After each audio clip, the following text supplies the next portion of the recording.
You are listening to the WillPower Podcast. Welcome to the show. I am Will Holdren, and I talk with some of the most influential CEOs, entrepreneurial leaders, and thought leaders to reveal the secrets that have led to their success.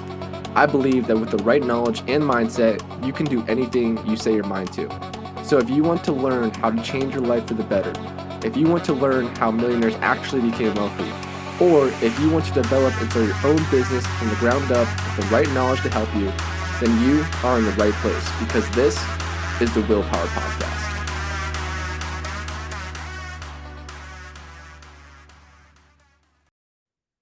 How's it going, everyone? My name is Will Holdren. I am the host of the WillPower Podcast. Today, we have an incredible real estate entrepreneur who is down in the Fort Lauderdale area, and his name is Sayam Ibrahim. And Sayam is actually, like I mentioned, a real estate entrepreneur, a real estate developer. He has worked in over 1,400 real estate transactions, which has eclipsed over 250 million in deals that he has helped close over the last couple of years, which is just insane numbers. So it's an absolute honor to have him on here today. And now he focuses on not only developing and acquiring properties for himself, but also he teaches other people how to get started in real estate and how to find financial freedom through real estate. So with that being said, Sayam, thank you so much for joining me today. It's my pleasure, man. Thank you for having me on. It's an honor. My pleasure. Like I mentioned earlier, I watched some of your other YouTube videos out there, and I love everything you're doing and with your past too. I know we'll jump into that, but it's incredible to see someone who started somewhere where they're at kind of low and then worked their way up the totem pole. Nothing was handed to them, nothing was given to them, just hard work and dedication. It's amazing what could happen once you kind of combine those skills right there. Starting, I want to ask you a question I ask all of my guests, which is one, what makes you want to take time out of your busy day to hop on podcasts like these to go out there and share your story? That's a great question. So, I do real estate, right? Buying another house, buying another apartment building doesn't necessarily get me excited. What gets me excited is taking the information I have here, right, and here, and sharing with other people because I truly believe that everybody deserves the opportunity of owning a piece of this, big old world that we're in. And so I do this to help inspire others to go out there and get into real estate, to buy a property, buy 2 properties, buy 5 properties, and change your family's future because your current situation does not have to be your permanent situation. Absolutely. I love that. Inspiring other people to take that leap. And exactly. Before we jump into your story and where you're at today, walk me through a little bit your childhood, what that was like. I know it's kind of a loaded question. And then also how you got involved in real estate at the end of the day. Yeah, so I'm a New York born, right? I'm a son to 2 immigrant parents. My mother's from the Dominican Republic. My father's from Ethiopia, and they both came and met in New York City in Manhattan, the only place that an Ethiopian and Dominican are going to get together and get married, right? The melting pot of the world. And so we grew up in the Lower East Side, and me, my 2 younger brothers, and my parents all lived in a 1-bedroom apartment as kids. So me and my 2 brothers lived in the bedroom. My parents stayed in the living room.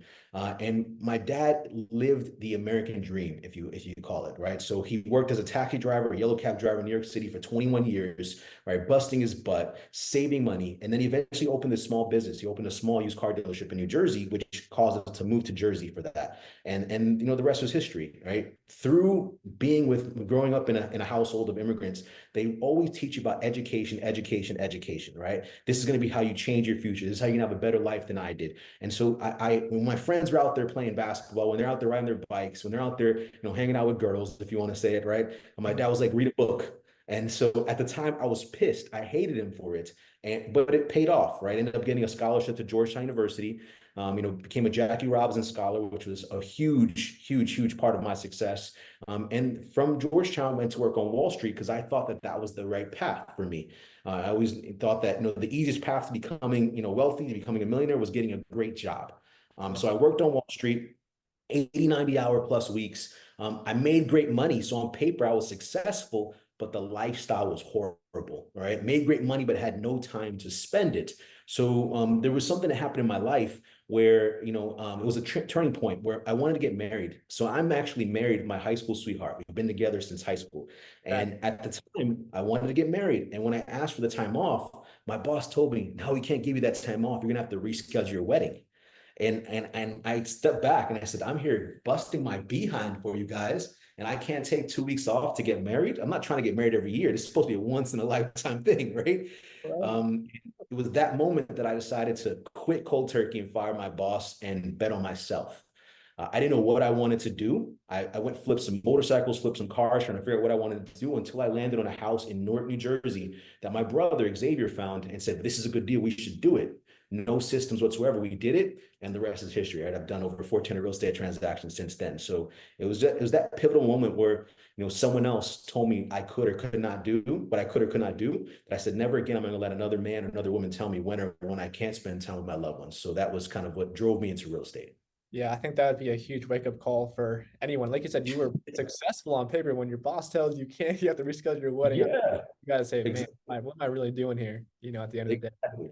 Yeah, and it's incredible what you came up from as well. And I love that story. You're like I said, it's a melting pot. Immigrants coming here, and you're really fulfilling the American dream, which is awesome. And I think a lot of people have that misconception too, like you were talking about earlier in your career, where you said, man, if I want to become a millionaire, I have to do it in finance, right? I got to go to Wall Street. I got to get a really good job, and that's how I grow wealth. And not many people understand that you can do that for yourself through real estate, particularly, and still reach an end goal, that millionaire status, but also have that time freedom you were talking about, where you're not having to do that 90, 100-hour weeks, because that's just unsustainable. You're going to kill It's yourself. unsustainable. I know people that are 20 years on Wall Street and they have to cancel on their kid's birthday party. They can't attend it because they have a client meeting. I didn't want that lifestyle. It's not how I wanted to spend the next 10, 20, 30 years of my life.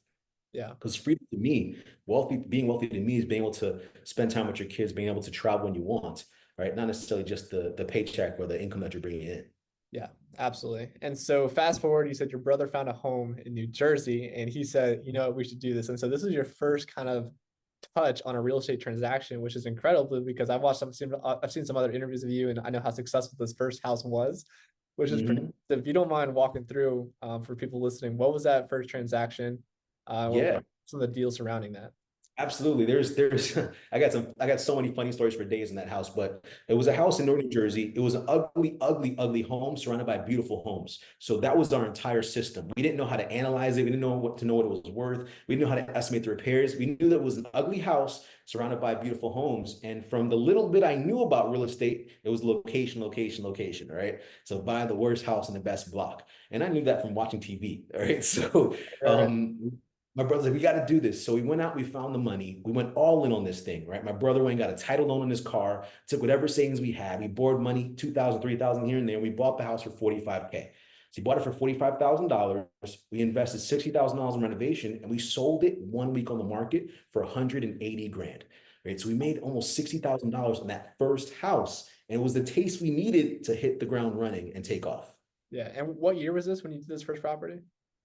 This is 15 years ago. So 2009, early 2010, right? When we ended up selling it. So it was a Yeah. good time to be in real estate. A Was. scary time at the same time, but it was a good time to buy stuff, if that makes Yeah, sense. just coming out of the 2008 recession, and like you said, you could Yeah, get kind of cheaper, and it looks like you guys did just that and did it amazingly, which is awesome. exactly. So after that first deal went through, I'm sure you guys were extremely excited, especially because you got to do it with your brother, which makes it even better, right? Sharing that success with family. There's nothing better in the world. What was your guys' game plan going forward from there? I mean, were you guys trying to get into more fix and flips or investment properties, or what did that look like moving forward? Yeah, that's a great question. So we said let's still flip properties, right? That was the biggest way for us to stack up cash. And I tell my mentees and people I teach, flipping and wholesaling is a great way to stack up cash, but you really want to start buying your rental properties because that's your long-term goal, right? That's your long-term future money. So we didn't have the cash saved up at the time, even though I was making great money on Wall Street. There's a saying I heard that your bills know your income, right? I was living in New York City, right? Expensive pricing of housing, everything you did, food, everything was three times what it would in any other state. So, even though I was making great money, I wasn't saving the money. I thought that this would be forever. So we decided to go out and flip properties. And so for the first few years, all we did is fix and flip, and then eventually started adding wholesales where you put a house in contract and flip the contract for a fee. And we started doing that for the first few years to really stack up cash. I didn't start building a rental portfolio until about 5, 6 years ago. We really ramped up our rental game. And for the first 8, 9 years, it was all fix and flip and wholesaling. Wow, that's amazing. And like you said, I think a lot of people understand the premise behind real estate and really how that's how you can really build wealth, but it takes capital to get into the real estate game, like you mentioned. And so you really want to get that experience and touch real estate transactions, whether you're the wholesaler, whether they're the fix and flip.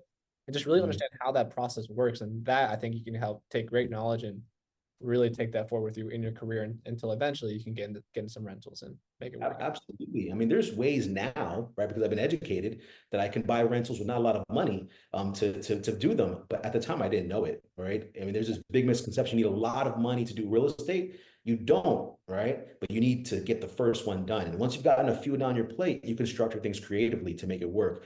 But stacking up cash, getting your cash position correct, getting your credit right over and doing fix and flips and wholesales to do that is the best way to approach the real estate business. Yeah, no doubt. And what I love about your story is that it seems like everything was a smooth straight line upward, and that was just success to success after every fix and flip that you had, and eventually you built your way all the way up. But you and I both know entrepreneurship is not a straight line that's upward, that's all straight success. And so I know, just looking at your story and hearing your story, that you were married at the time, you don't have a job anymore, you're going your own business, like that's got to be scary. So taking all that into consideration, has there been any moments along your journey where a flip did not work out, right? Or do you have any moments where you're like, man, I don't know if this is really going to work out, I might go bankrupt, or Points in the past 15 years where the whole thing, we almost knocked down the entire ship, right?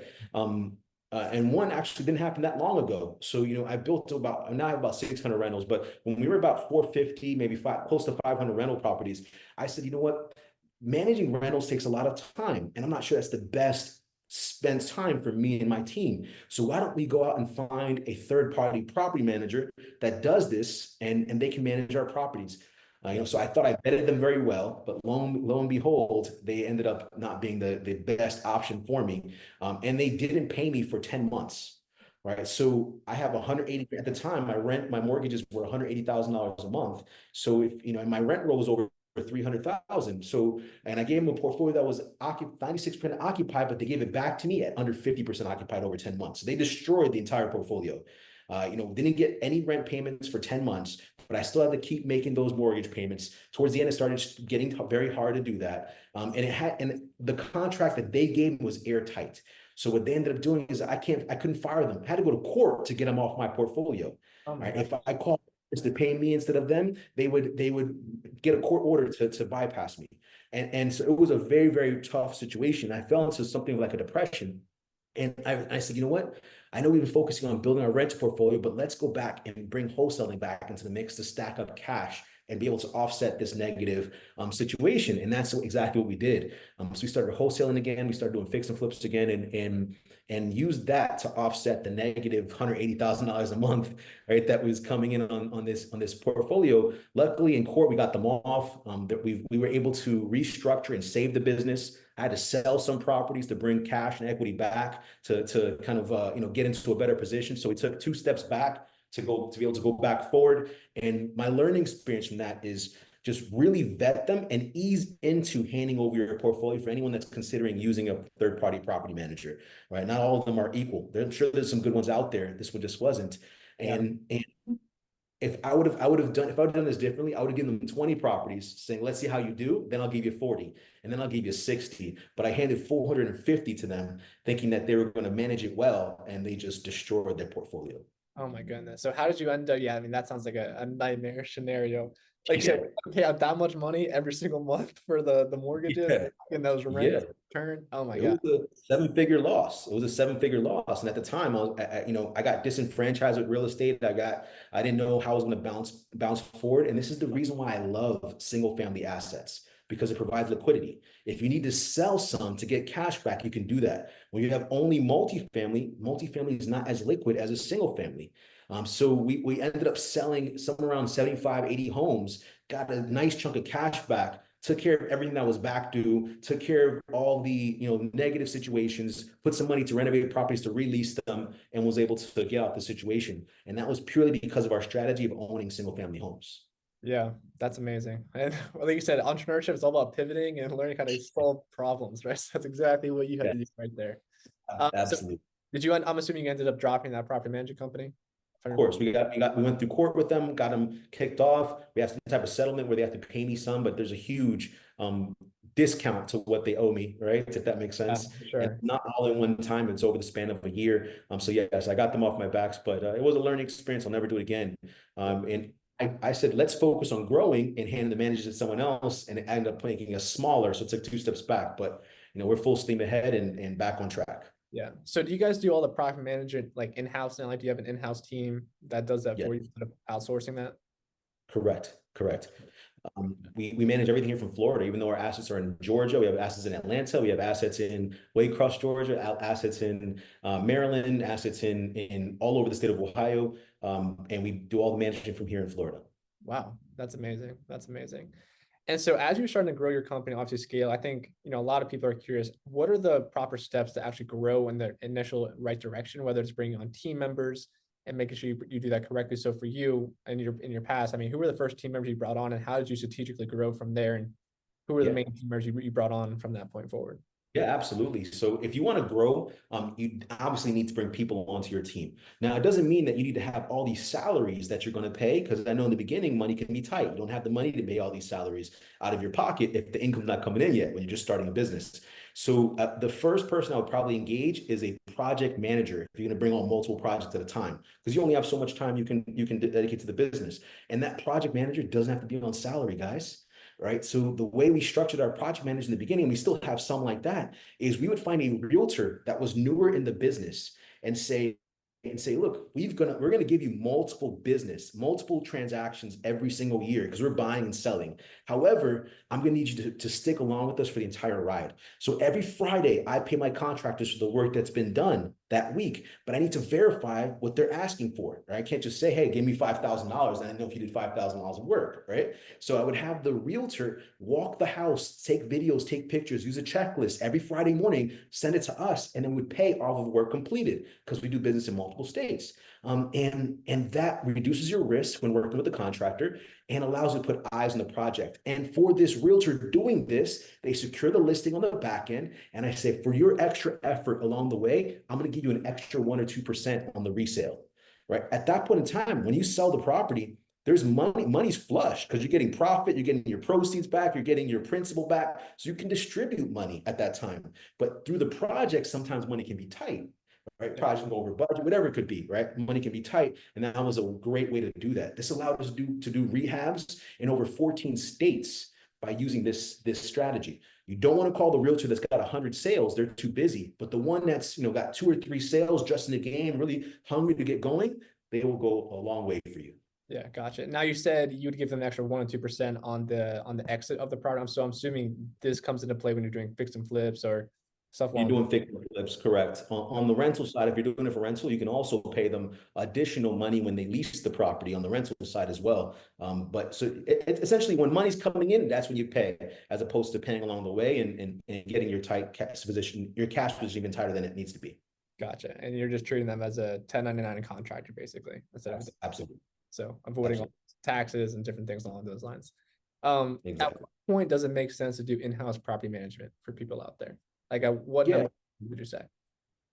I actually prefer the route of in-house property management because of my experience, right? Yeah. So if you have one property, it's easy to manage that one property. If you have 10 properties, it's easy to manage those 10 properties, but you're going to want to expand your team as you grow your portfolio. So I think once you get to around, 25, 30 properties, it warrants bringing people in-house onto your team. So, and to do that, you need someone that's going to be able to go out there and reach and call the tenants and collect from them. You need someone that's going to take maintenance requests.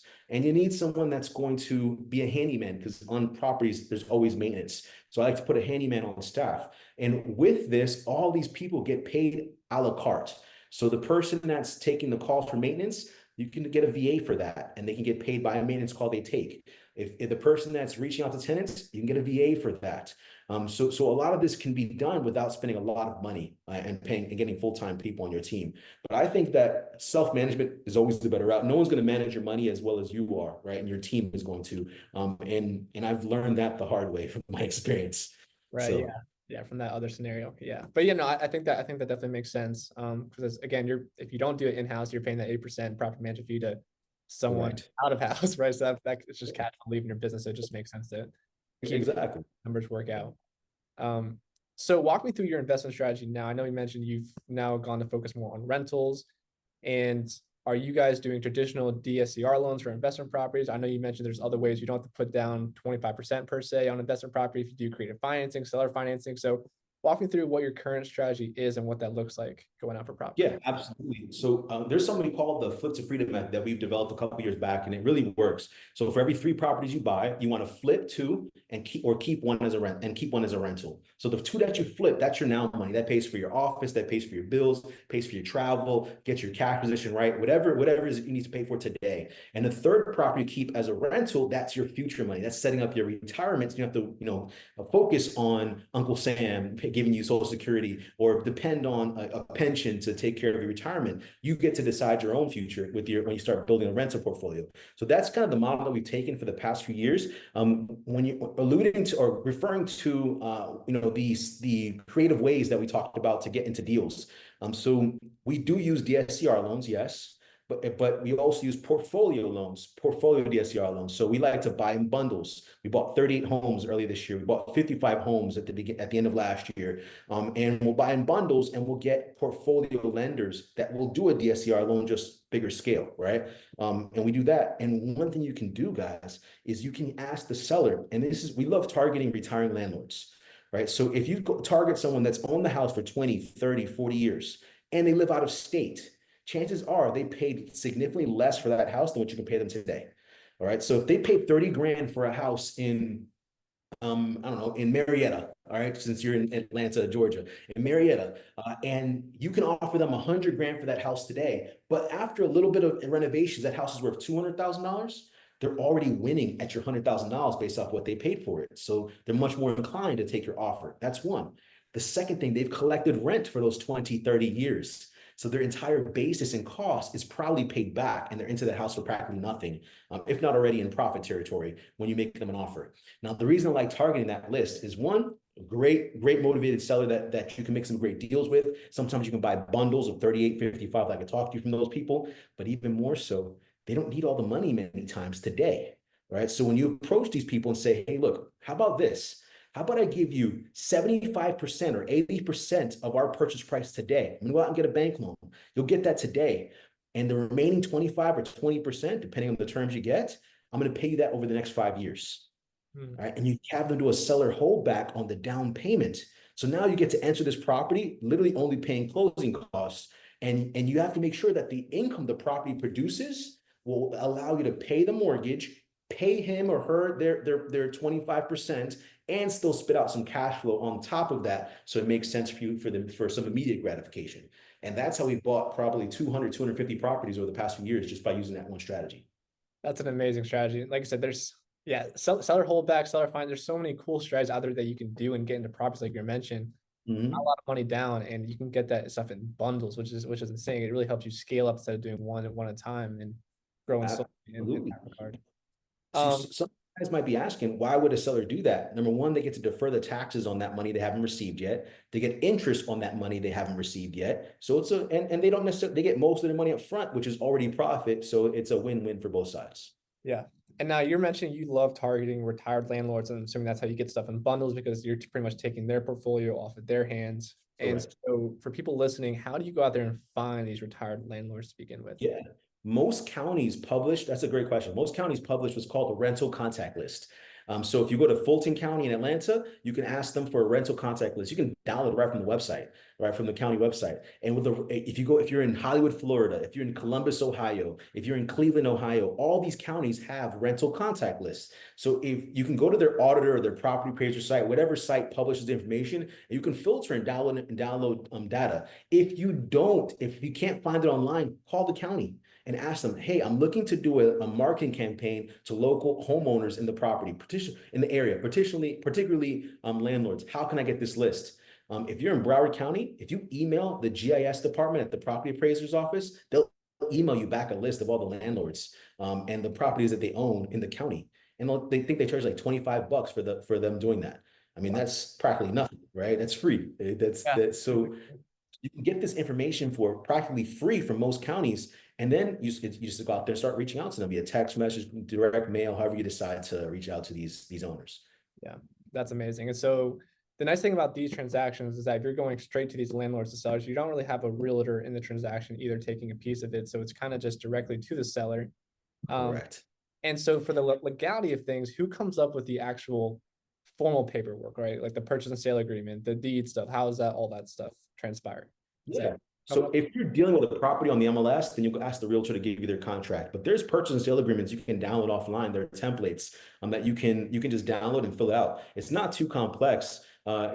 If anyone messages me, I'll give you a purchase and sale agreement, no problem. Because it doesn't hurt me, right? It helps to get more deals done nationwide. And the purchase and sale agreement, it's very simple. You put the terms, they put the property address, the price, everyone signs it, and you send it to the title company or the attorney is going to facilitate the transaction, and they'll tell you if there's any additional addendums or stuff they need to fill any voids or gaps in that agreement. So as long as you're working with a third party, a title company, attorney to facilitate the sale, you'll be in good grace with Uncle Sam and not have to worry about any legality issues. That's amazing. It's such a good strategy, and like you mentioned, people just don't realize the options that are out there to actually get into a real estate transaction and really what the potential could be. Getting into something like this, and it's, like you said, getting something in bundles where you can get 50 homes at a time. I mean, that's life changing. You Yeah, just get one of those deals, and man, it's a great opportunity. I Um, completely agree. yeah. So before we run out of time, just a couple more questions for you. Looking forward though, you've already done so much, obviously, with your own real estate portfolio, but looking ahead next couple of years, next decade, obviously you're a younger entrepreneur, you still got a lot of room for growth. But what are some of your main goals that you hope to hit, and where are you guys trying to go as a company? Yeah, so we've recently taken the transition to being more developers than fix and flipping or wholesaling. So there's two directions for my future. One, I want to help as many people as possible get into the real estate space. So here, Holmes University is my avenue for doing that, and I hope to change people's lives nationwide or worldwide and have them buy their first property.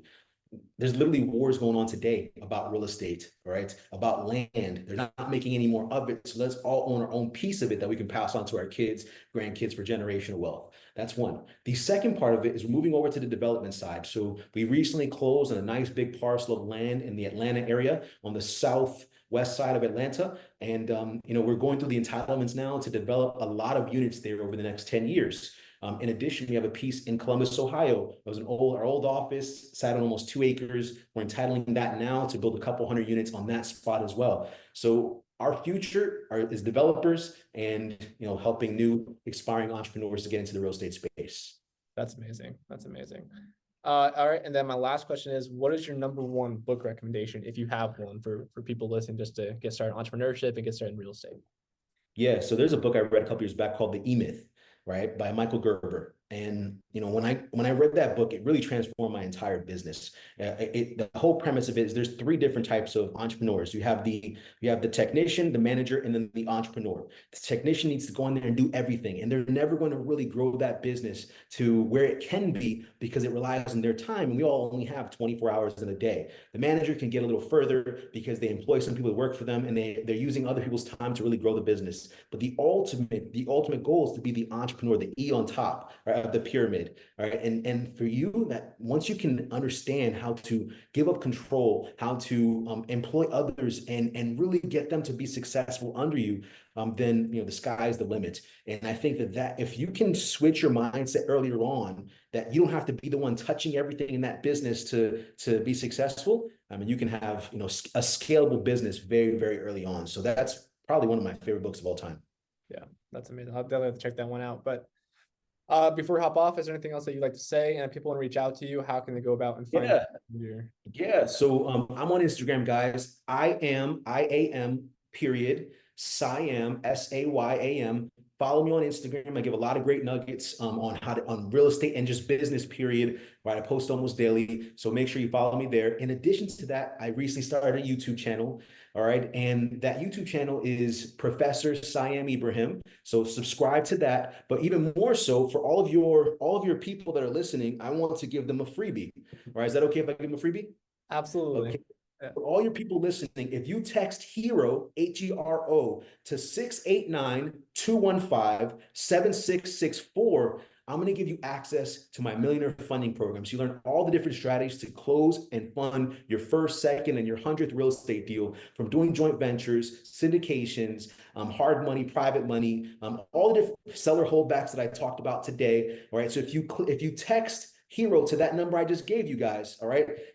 I'll read it to you one more time. All right. It's 689-215-7664. You'll get a message back, and you can sign up for the course. I normally charge $2,000 for this funding course by itself. And for all your viewers, I'm going to give it to them absolutely free. It's a once in a lifetime situation. Awesome. That's amazing. All right, guys, there you have it. Definitely take advantage of that. Text Hero to that number he gave you right there. And that being said, Sayam, thank you so much for joining me today. My pleasure, man. Thank you for having me on.